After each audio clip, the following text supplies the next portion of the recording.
नमस्कार दोस्तों। और आज की पहली कहानी असम के शिवसागर जिले की है। ये बात 2022 की है। शिवसागर जिले में एक थाना है, नगांव थाना। इसी थाने में तैनात एसआई जुनमोनी राभा को सिर्फ असम ही नहीं बल्कि पूरे देश में लोग लेडी सिंघम के नाम से जानते थे। यह नाम उन्हें ऐसे ही नहीं मिला। दरअसल कुछ समय पहले बिहपुरिया विधानसभा क्षेत्र के भाजपा विधायक अमिय कुमार भुवान ने किसी मामले में अपनी पार्टी के कार्यकर्ताओं का पक्ष लेने के लिए थाने फोन किया था। संयोग से उस समय थाने में जुनमोनी मौजूद थी। विधायक की बात जुनमोनी से हुई, जिसमें जुनमोनी ने नियम से हटकर कोई भी काम करने से साफ मना कर दिया। इस बात पर विधायक को गुस्सा आ गया।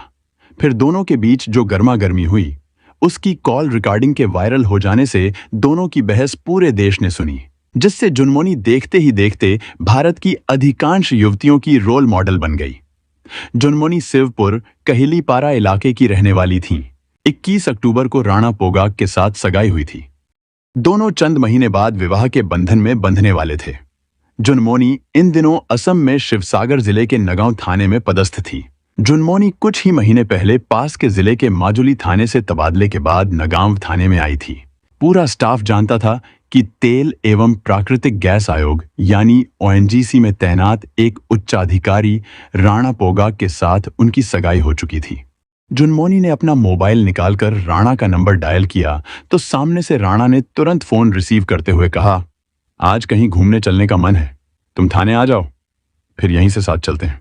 ओके, मैं तुम्हारा वेट कर रही हूं, कहते हुए जुनमोनी ने फोन काटकर अपने इंचार्ज की तरफ देखते हुए कहा, वो आ रहा है सर। ओके, ये केस तुम ही डील करो। स्टेशन ऑफिसर ने जुनमोनी से कहा तो वह उन्हें धन्यवाद देती हुई बाहर आकर अपनी सीट पर बैठ गई। थोड़ी देर में कंपनी की एसयूवी से, जिसके आगे पीछे भारत सरकार की प्लेट लगी थी, राणा थाने पहुंच गया। गाड़ी रुकते ही पीछे से उतरे बॉडीगार्ड ने अदब से गाड़ी का गेट खोला, जिसके बाद राणा शान से उतरकर थाने में दाखिल होकर हाय कहते हुए सामने बैठी अपनी मंगेतर जुनमोनी राभा की टेबल के सामने पड़ी कुर्सी पर बैठने लगा। तो जुनमोनी बोली, मिस्टर राणा, जब तक आपसे बैठने को न कहा जाए आप खड़े रहिए। जुनमोनी की बात सुनकर राणा एक पल को तो चौंका, फिर उसे लगा कि शायद जुनमोनी मजाक कर रही है, इसलिए मुस्कुराते हुए सामने पड़ी कुर्सी पर बैठते हुए बोला, तुम तो घूमने चलने की बात कर रही थी, मगर यहां तो तुम फाइल में उलझी हो। एक जरूरी केस आ गया, 400 BC का मामला है। एक लड़की ने मामला दर्ज करवाया है। किसने? वो जो बाहर बैठी है। थाने के बाहर बैठी एक युवती की तरफ इशारा कर राणा ने पूछा, उसने नहीं, जो तुम्हारे सामने बैठी है। मेरे सामने तो तुम बैठी हो। तुमने किसके खिलाफ मामला दर्ज करवा दिया? हंसते हुए राणा बोला, तुम्हारे खिलाफ। क्या मजाक है यार? मजाक नहीं, सच है। और ये यार यार करके बात मत करो, वरना पुलिस तुम्हें यारी दोस्ती की बात 2 मिनट में भुला देगी। तुम्हारे खिलाफ मैंने मामला दर्ज करवाया है। नकली ओएनजीसी के अधिकारी बनकर मेरे साथ सगाई करने और 3 अलग अलग व्यक्तियों को ओएनजीसी में ठेका दिलवाने के नाम पर उनसे 25-25 लाख रुपए ठगने की शिकायत मैंने ही लिखवाई है। तुम्हें कुछ कहना है तो कहो, लेकिन याद रखो, मेरे अपने आरोप के लिए बयान देने तो मैं खुद यहां हूं ही। जिन 3 लोगों से तुमने ठगी की है, उनके बयान भी मेरे पास है। जाहिर सी बात है कि राणा समझ चुका था कि उसका खेल खत्म हो गया है। फिर भी उसने बचने के लिए अपना रुआब दिखाते हुए कहा, मैं यह सब बकवास सुनने यहां नहीं आया हूं, जा रहा हूं। कहते हुए राणा अपनी सीट से उठा तो जुनमोनी का इशारा पाकर पास ही खड़े 2 पुलिसकर्मियों ने उसे पकड़कर हवालात में बंद कर दिया। कुछ ही देर में राणा समझ गया कि वह अब बचने वाला नहीं है, इसलिए उसने कुछ ही देर बाद अपना अपराध स्वीकार कर लिया। दूसरी तरफ एक महिला पुलिस अधिकारी द्वारा अपने ही मंगेतर के खिलाफ धोखाधड़ी का मामला दर्ज कर उसे गिरफ्तार कर लेने की खबर थोड़ी ही देर में पूरे देश में फैल गई, जिससे जुनमोनी एक बार फिर चर्चा में आ गई। साहस, ईमानदारी और देशभक्ति जुनमोनी राभा को विरासत में मिली है, इसलिए डिग्री लेने के बाद उसने पुलिस सेवा में अपना करियर बनाने की ठान ली थी। योग्य थी, इसलिए पहले की प्रयास में उनका चयन असम पुलिस सेवा में हो जाने के बाद वह पिछले 4 साल में राज्य के कई जिलों में अपनी सेवाएं दे चुकी है। 2022 को एक विधायक और उसके बीच हुए वार्तालाप के वायरल हो जाने के बाद जुनमोनी का नाम काफी चर्चा में आ चुका था। इसी बीच माजुली थाने में पोस्टिंग के दौरान उसकी मुलाकात राणा पोगाग से हुई। राणा पोगाग ने भी उसे उसी वायरल फोन टेप का हवाला देते हुए बताया कि वो उससे काफी प्रभावित है। राणा ने खुद को एनजीओ में सीनियर पीआरओ बताकर दोस्ती की पेशकश की, जिसे जुनमोनी ने स्वीकार कर लिया। दोनों के बीच दोस्ती हो जाने के बाद उनकी अक्सर फोन पर बात होने लगी और कभी-कभी मुलाकात भी हो जाती थी। इस दौरान एक रोज राणा ने जुनमोनी के सामने शादी का प्रस्ताव रखा। प्रस्ताव विचार करने के लायक था, सो जुनमोनी ने जवाब देने के लिए कुछ समय मांग अपने माता पिता ने राणा के बारे में बात की। बाद में दोनों परिवारों की सहमति से अक्टूबर 21 में उनकी सगाई हो गई। शादी नवंबर के महीने में होने वाली थी। सगाई के बाद जुनमोनी और राणा के बीच मेलजोल काफी बढ़ गया, लेकिन पुलिस की ड्यूटी के कारण जुनमोनी के पास ज्यादा समय नहीं होता था। राणा इस बात पर काफी ऐतराज करता था। वह चाहता था कि जुनमोनी दिन रात या तो उससे फोन पर बात करती रहे या फिर सामने बैठी रही। राणा समझता था कि जुनमोनी उसकी दीवानगी देखकर खुश होगी, लेकिन उसे नहीं मालूम था कि पुलिस में होने के कारण जुनमोनी उसके बारे में कुछ और भी सोच सकती है। हुआ भी यही, जुनमोनी को लगने लगा कि राणा दिन भर उसे ही फोन करता रहता है, तो फिर अपनी कंपनी का काम कब करता होगा। उसने इस बारे में राणा से कहा तो राणा बोला, दरअसल उसका तबादला हो गया है, लेकिन वह जुनमोनी से दूर नहीं जाना चाहता, इसलिए यहां से तो उसे रिलीव कर दिया गया, मगर वो सिलचर जाकर ज्वाइन नहीं कर रहा है। अगर राणा रिलीव हो चुका है तो फिर 24 घंटे कंपनी की गाड़ी और ड्राइवर बॉडीगार्ड उसके संग कैसे। बस यहीं से जुनमोनी को शक हुआ तो उसने ओएनजीसी संपर्क कर राणा पोगाक के बारे में जानकारी मांगी, जिससे पता चला कि इस नाम का कोई भी व्यक्ति संस्था में अधिकारी या कर्मचारी नहीं है। जुनमोनी ने उसी वक्त राणा को सबक सिखाने की ठान ली, लेकिन वह जानती थी कि राणा ने और भी वारदात को अंजाम दिया होगा, इसलिए उसने राणा की कॉल डिटेल निकालकर उन 3 लोगों से संपर्क किया जो अक्सर उसे फोन करते थे। तीनों ने बताया कि राणा ने उन्हें खुद को ओएनजीसी का अधिकारी बताकर ठेका दिलाने के नाम पर 25-25 लाख रुपए से चूना लगाया है। राणा के खिलाफ कार्रवाई करने इतनी जानकारी काफी थी, इसलिए अगले ही दिन जुनमोनी ने अपने मंगेतर के खिलाफ पुलिस में रिपोर्ट दर्ज करवाकर उसे सलाखों के पीछे भेज दिया। इसके बाद 17 मई 2023 को जाखला बांधा पुलिस थाने को एक सूचना मिली कि एक कंटेनर ट्रक ने एक कार को टक्कर मारी। जब पुलिस गश्ती दल मौके पर पहुंचा तो ट्रक ड्राइवर फरार हो चुका था। पुलिस ने जब कार के अंदर देखा तो उसमें महिला पुलिस अधिकारी जुनमोनी राभा बेहोश पड़ी थीं। तुरंत उन्हें अस्पताल ले जाया गया, लेकिन डॉक्टरों ने उन्हें मृत घोषित कर दिया। पुलिस को इस बात की कोई जानकारी नहीं थी कि सब इंस्पेक्टर जुनमोनी राभा बिना किसी सुरक्षा और सादे कपड़ों में अपनी निजी कार से ऊपरी असम की ओर अकेले क्यों जा रही थीं। उनकी मौत को लेकर कई सवाल उठ रहे थे, क्योंकि जुनमोनी काफी दबंग और निडर पुलिस अधिकारी थी। जिस तरह से गंभीर सड़क हादसे में उनकी मौत हुई थी, उसे लेकर पुलिस भी एक्शन मोड में नजर आ रही थी। हादसे के ठीक एक दिन पहले लखीमपुर थाने में एसआई जुनमोनी राभा के खिलाफ रंगदारी का मामला दर्ज किया गया था। पता चला कि जुनमोनी राभा ने नागांव में एक नकली सोने के रैकेट का भंडाफोड़ किया और इस मामले के बाद उसने और उसकी टीम ने लखीमपुर के अजगर अली नाम के एक व्यक्ति को गिरफ्तार किया, जो नकली सोने के रैकेट का मास्टरमाइंड है। अजगर अली की गिरफ्तारी के तुरंत बाद उसकी मां अमीना खातून ने जुनमोनी राभा के खिलाफ प्राथमिकी दर्ज कराई और आरोप लगाया कि जुनमोनी ने उसके बेटे अजगर अली को रिहा करने के लिए बड़ी रकम की मांग की है। इस शिकायत के बाद नागांव पुलिस और लखीमपुर पुलिस ने एसआई जुनमोनी के खिलाफ जांच शुरू कर दी, लेकिन इसी बीच जुनमोनी राभा की रहस्यमय परिस्थितियों में एक सड़क दुर्घटना में मौत हो गई। सीबीआई इस केस की जांच कर रही है। आज की दूसरी कहानी दिल्ली के सटे नोएडा की है। ये बात 2018 की है। नोएडा में एक इलाका है खोड़ा। इसी इलाके में वंदना एनक्लेव नाम की कॉलोनी है। 12 जून 2018 की रात करीब 11 बजे की बात है। उस समय अधिकतर लोग अपने कमरों में सोने की तैयारी कर रहे थे। तभी कुछ लोगों को एक भयंकर बदबू आई। बदबू कहां से आ रही है, यह जानने के लिए कुछ किराएदार अपने कमरों से बाहर निकल आए। उसी समय एक युवक चौथी मंजिल से एक बड़े आकार का भूरे रंग का ट्रॉली बैग लेकर सीढ़ियों से उतरता हुआ दिखा। वहां रहने वाले लोग उस युवक के बारे में सिर्फ इतना ही जानते थे कि वह ऊपर की मंजिल पर रहता है, लेकिन उसका नाम किसी को नहीं पता था। जब वह ट्रॉली बैग लेकर जा रहा था तो जहां जहां वह जाता वहां बदबू बढ़ती जा रही थी। लोगों को शक हुआ कि उस बैग में ऐसा क्या है जिससे इतनी गंदी बदबू आ रही है। कुछ लोगों ने उससे इसके बारे में पूछा, लेकिन उसने जवाब देने के बजाय उन्हें झिड़क दिया। इससे उनका शक और भी बढ़ गया और वे नीचे ग्राउंड फ्लोर पर आ गए। असल में पिछले 2 दिनों से उस मकान में एक अजीब सी बदबू आ रही थी। कई किराएदारों ने इसका पता लगाने की कोशिश की थी, लेकिन कुछ नहीं पता चल पाया था। अब ट्रॉली बैग देखकर उन्हें समझ में आ गया कि बदबू उसी बैग से आ रही है। ग्राउंड फ्लोर पर उतरने के बाद वह युवक लाल रंग की कार की तरफ बढ़ रहा था। तभी लोगों ने इसकी सूचना उस मकान के केयर टेकर राधे मोहन त्रिपाठी को दे दी। राधे मोहन त्रिपाठी उस युवक के पास पहुंचे और उन्होंने उसे पहचान लिया।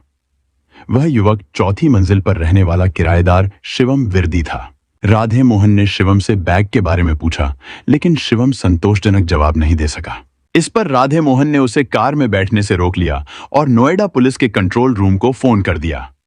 जो किराएदार नीचे उतर आए थे वे उस लाल रंग की कार के सामने खड़े हो गए ताकि वह कार लेकर वहां से भाग न सके। तब तक शिवम ट्रॉली बैग लेकर कार में बैठ चुका था। उसने कार का हॉर्न बजाकर सामने खड़े लोगों से हट जाने का इशारा किया, लेकिन वे नहीं हटे। इस पर शिवम के चेहरे पर घबराहट दिखाई देने लगी। शिवम ने जब देखा कि इतने सारे लोग उसके पीछे पड़ गए हैं तो वह कार से उतरा और उसे लॉक करके पैदल ही भाग खड़ा हुआ। लोग उसके पीछे भागे, लेकिन वह किसी की पकड़ में नहीं आया। थोड़ी देर बाद खोड़ा थाने के थाना प्रभारी धर्मेंद्र कुमार वहां आ गए। लोगों ने उन्हें पूरी घटना बताई। कार के सामने पहुंचकर उन्होंने उसका मुआयना किया। कार के दरवाजे लॉक थे, लेकिन फिर भी कार से कुछ बदबू बाहर आ रही थी। उन्होंने साथ आए स्टाफ से कार का शीशा तोड़कर ट्रॉली बैग बाहर निकालने को कहा। पुलिस कर्मियों ने कार का शीशा तोड़कर ट्रॉली बैग बाहर निकाला तो उसमें से बहुत तेज बदबू आ रही थी। थाना प्रभारी ने बैग खोला और उनकी शंका सच साबित हुई। बैग में एक लड़की की लाश पड़ी थी। लाश काफी खराब अवस्था में थी। लाश देखकर लोगों ने बताया कि वह लाश शिवम की पत्नी ज्योति की है। ज्योति कई दिनों से गायब थी। लाश का मुआयना करने पर थाना प्रभारी धर्मेंद्र कुमार ने देखा कि उस पर घाव के निशान थे। उन्होंने तुरंत वरिष्ठ अधिकारियों को फोन करके मामले की सूचना दी और जरूरी कार्रवाई करके लाश को पोस्टमार्टम के लिए भेज दिया। साथ ही उन्होंने लाल रंग की स्विफ्ट कार को अपने कब्जे में ले लिया। पुलिस ने मकान के केयर टेकर राधे मोहन त्रिपाठी से पूछताछ की तो उसने बताया कि कार छोड़कर फरार हुआ। शिवम लुधियाना, पंजाब का रहने वाला है और पिछले 8 महीने से वह अपनी पत्नी ज्योति के साथ यहां रह रहा था। केयर टेकर को साथ लेकर थाना प्रभारी चौथी मंजिल स्थित शिवम के कमरे पर पहुंचे। कमरे पर ताला लगा हुआ था। पुलिस ने ताला तोड़कर कमरे में दाखिल हुई और देखा कि फर्श को अच्छी तरह से साफ किया गया था। कमरे की तलाशी में पुलिस को कुछ कागजात मिले, जिनमें से एक कागज पर ज्योति के भाई का पता और फोन नंबर था। थाना प्रभारी ने ज्योति के भाई को फोन करके बताया कि उसकी बहन के साथ कुछ बुरा हुआ है और उसे जितना जल्दी हो सके नोएडा के खोड़ा थाने पहुंचने के लिए कहा। उस कमरे को सील करके पुलिस टीम थाने लौट आई। अगले दिन सुबह फरार शिवम का हुलिया पता करके नोएडा के बस स्टैंड और मेट्रो स्टेशन पर उसकी तलाश की गई, लेकिन वह कहीं नहीं मिला। उधर थाना प्रभारी को ज्योति के भाई के आने का बेसब्री से इंतजार था, क्योंकि उसके आने के बाद ही आगे की कार्रवाई की जानी थी। 12 जून 2018 की शाम को ज्योति का भाई लोदी सिंह वर्मा खोड़ा थाने पहुंच गया। थाना प्रभारी ने सबसे पहले उसे अस्पताल में रखी लाश दिखाई। लाश को देखते ही लोदी सिंह रोने लगा और उसने शिनाख्त कर दी कि यह उसकी छोटी बहन ज्योति है। लोदी सिंह की शिकायत पर पुलिस ने हत्या का मामला दर्ज कर लिया। पुलिस ने लोदी सिंह से पूछताछ की तो उसने बताया कि उसकी बहन पिछले साल अक्टूबर में दिल्ली के एक सैलून में नौकरी मिलने की बात कहकर लुधियाना से नोएडा आ गई थी। उसने परिवार को बताया था कि उसे अच्छी सैलरी मिल रही है और चूंकि ज्योति तेज तर्रार थी, इसलिए किसी ने उसे दिल्ली जाने पर ऐतराज नहीं किया। नौकरी लगने के बाद उसने बताया था कि वह दिल्ली में अपनी सहेली के साथ किराए पर कमरा लेकर रह रही है। नोएडा आने के बाद भी वह प्रतिदिन अपने घर फोन करके अपनी जानकारी देती रहती थी। जब तक वह यहां रही, परिवार का कोई सदस्य उसे देखने के लिए नहीं आया। इस वारदात के बाद लोदी सिंह को यह पता चला कि उसकी बहन ज्योति किसी सहेली के साथ नहीं बल्कि शिवम के साथ रह रही थी। लोदी सिंह से बात करने के बाद थाना प्रभारी ने फरार शिवम को पकड़ने के लिए मुखबिर तैनात कर दिए। 13 जून 2018 की शाम को खोड़ा के कुछ लोगों ने नोएडा के लेबर चौक के पास शिवम को खड़ा देखा। वह शायद किसी गाड़ी का इंतजार कर रहा था। पुलिस को सूचना देने से पहले ही उन लोगों ने उसे पकड़ लिया और इस सूचना को खोड़ा पुलिस को दे दी। शिवम के पकड़े जाने की खबर सुनकर थाना प्रभारी धर्मेंद्र कुमार फौरन पुलिस टीम के साथ लेबर चौक पहुंचे, जहां कुछ लोग शिवम को पकड़कर खड़े थे। पुलिस ने उसे अपनी हिरासत में लिया और थाने लाकर उसकी पत्नी ज्योति की हत्या के बारे में पूछताछ की। इस पर शिवम ने कहा कि उसने ज्योति की हत्या नहीं की, बल्कि उसने आत्महत्या की थी। शिवम ने बताया कि 9 जून की रात को वह शराब पीकर घर लौटा तो ज्योति उससे नाराज हो गई।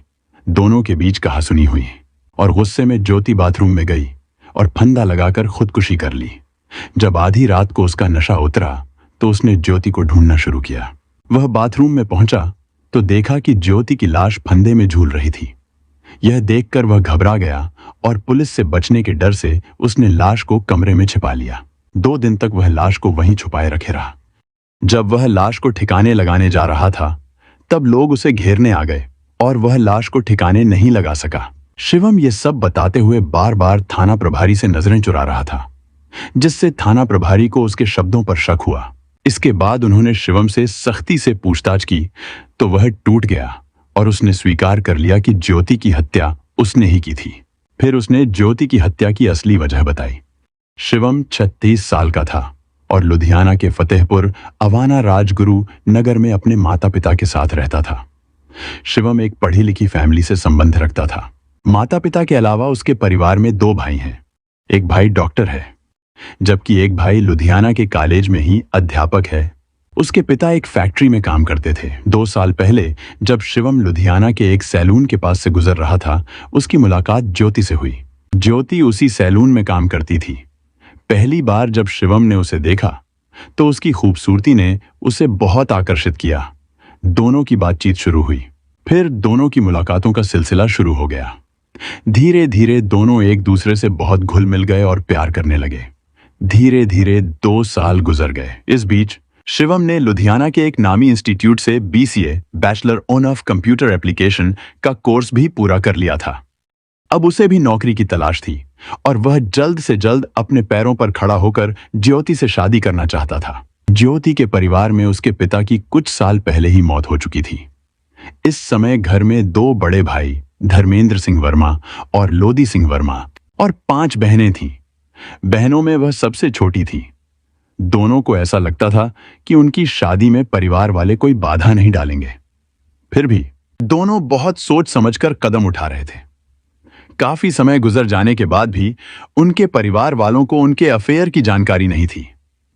एक दिन जब दोनों मिले तो शिवम ने ज्योति को बताया कि वह नौकरी की तलाश में दिल्ली जा रहा है और जैसे ही उसे नौकरी मिल जाएगी वह उसे भी दिल्ली बुला लेगा।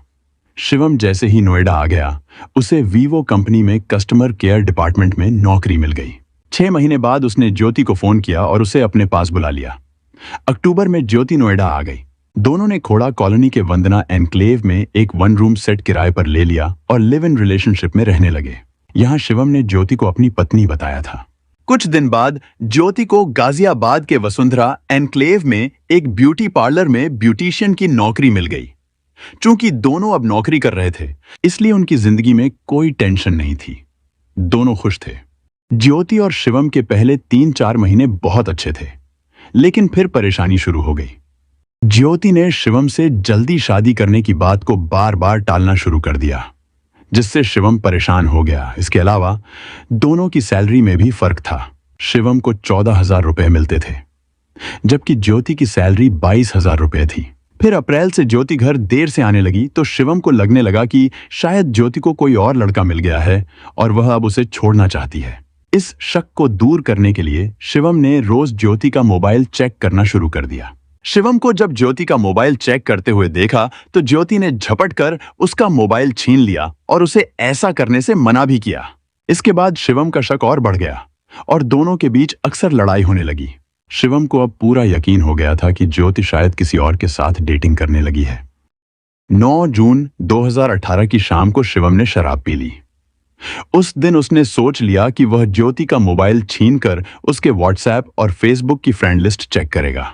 जब ज्योति घर लौटी तो गुस्से में भरा हुआ शिवम ने तुरंत उसका मोबाइल छीन लिया। ज्योति ने इसका विरोध किया और इसके बाद दोनों के बीच जोरदार लड़ाई हो गई। गुस्से में शिवम रसोई से चाकू उठा लाया और उसके पेट पर कई वार कर दिए। थोड़ी देर तड़पकर ज्योति ने दम तोड़ दिया। इसके बाद शिवम ने ज्योति का मोबाइल चेक किया, लेकिन मोबाइल में कुछ भी नहीं मिला। यह देखकर शिवम को कुछ समझ में नहीं आया। क्या सच में वह किसी के साथ डेट पर जा रही थी या फिर कुछ और था? ये सवाल उसकी दिमाग में घूमते रहे। ज्योति की मौत के बाद उसकी स्थिति और भी बिगड़ गई।